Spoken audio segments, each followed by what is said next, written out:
আমাকে দেখতে দিচ্ছে, যেতে দিচ্ছে, কথা বলতে দিচ্ছে। আলপনা তো ওই কোমায় চলে গেছিল, তো অনেক চেষ্টা ওরা করেছে।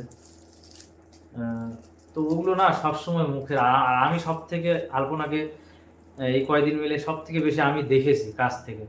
আমার শাশুড়ি মা তো অত উপরে উঠতেও পারবে না, যতই লিফট থাকুক হাঁটতে হবে, অনেক দূরে যেতে হবে। প্রথমে ওদের নতুন নতুন যেটা বিল্ডিং সেখানে ছিল, তারপর মোটামুটি বিকেলের দিকে ওকে অন্য পুরোনো বিল্ডিংয়ে শিফট করে।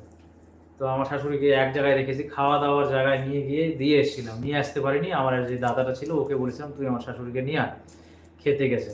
তো আমার শাশুড়ি একাই চলে এসেছে।